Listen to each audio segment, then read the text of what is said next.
this is a Christian McCaffrey game, right? This is a game that he's gonna go off. The Giants give up a lot of yards in the run game, and it tends, and what did you say? 5 of the 6 of their touchdowns they've given up has been through the 5 out of 6 so far this season that the Giants defense has given up. We know they've had a couple special teams and offensive touchdowns scored against them so far already too. But right.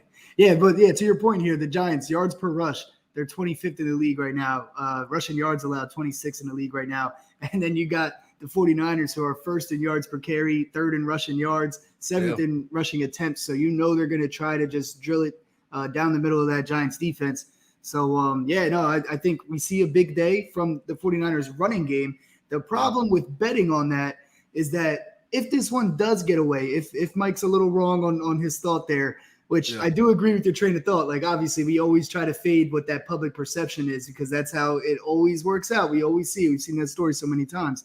Right. The problem is, even if they're running all over him, who's to say CMC doesn't get benched in at halftime because they're up 23-0 already or whatever the case is.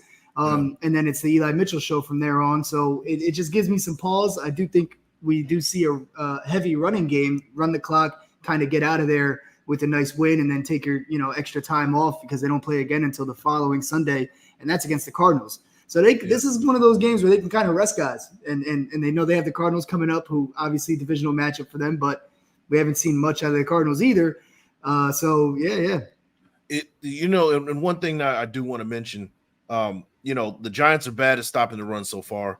49ers are great with running the ball, but these are professionals too. We got to really put into consideration. They're preparing for this run game. The Giants are preparing.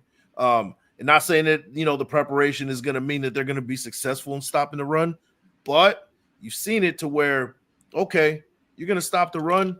You're going to be heavy and aggressive with stopping the run.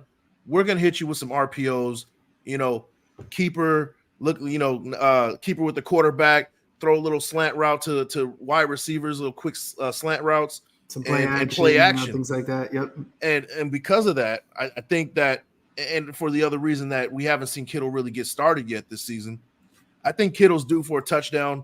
I got him for anytime touchdown in this game. I got Debo for anytime touchdown. I like Debo's all-purpose yards, whatever the over is for that.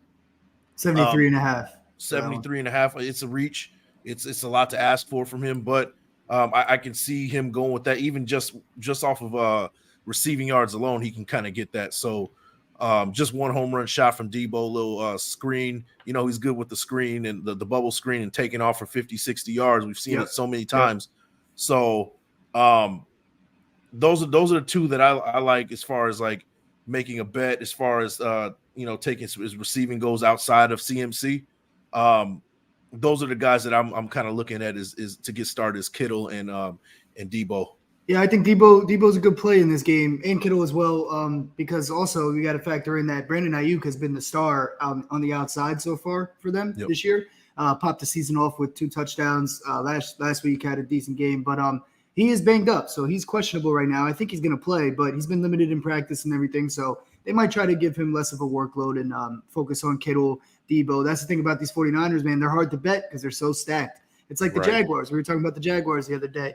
Who do we bet on? Because they're just stacked with offensive firepower. So, yeah, I'm with you on that. One thing before we get off of the topic of the 49ers running game, I think the safest way to bet CMC in this game, instead of taking his over on yards or over on carries, which I did consider because I think they'll be able to run it around them, right?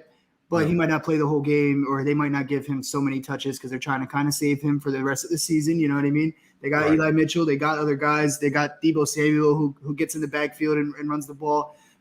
But one thing that I do love for him, and I'm going to put 1 unit on this. This is official play for sure.